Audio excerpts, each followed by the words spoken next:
Hi everybody. আজকে আমি লেকে এসেছি। তো লেকে আস্তে আস্তে ভাবছিলাম যে আমি আজকে কোমরে প্রচণ্ড ব্যথা, সেই জন্য এক্সারসাইজ করা যাচ্ছে না।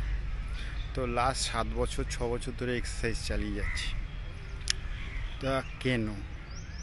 তো আমাদের অ্যাকাউন্টসে যারা উপর লেভেল মানে আরও এমকম বিকম উপরের লেভেলে পড়াশোনা করেছো বা করবে, তাদের ইন্ডেক্স এস 37 আছে, প্রভিশন।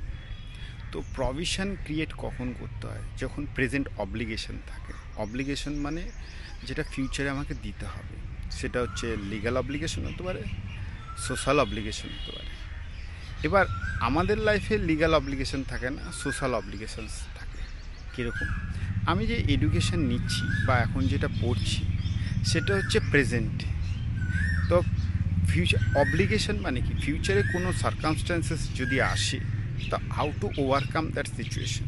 আমি যদি ফিউচারে ফার্দার এডুকেশন করি, তাহলে বেস আমাকে সাহায্য করবে ফিউচারে টু মিটিগেট দ্যাট প্রবলেম। তার মানে প্রেজেন্টে যেটা করছি ফিউচারে সেটা সাহায্য করবে। তো অ্যাকাউন্টসও সেটা বলছে, প্রেজেন্ট অব্লিগেশন, তুমি যা করবে সেটা ফিউচারে পেমেন্ট করতে হবে, তাই জন্য ডিসকাউন্টিং করে এখন থেকেই রাখার চেষ্টা করো। তো এটা আমাদের রিয়েল লাইফেও করা যেতে পারে, যে আমাকে যত বয়স বাড়বে তত আমাদের হেলথ কন্ডিশন ডিটোরিয়েট করবে।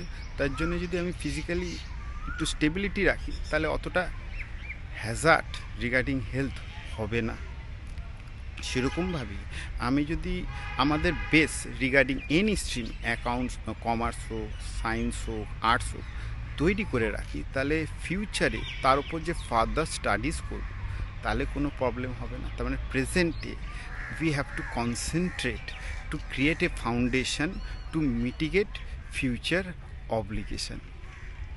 স্টিল দেন, টাটা। আইডিয়াটা কীরকম লাগলো জানিও। আর আগেও বলেছি, শুধু কমার্স নিয়ে আলোচনা না, কমার্সের সারাউন্ডিং নিয়ে আলোচনা।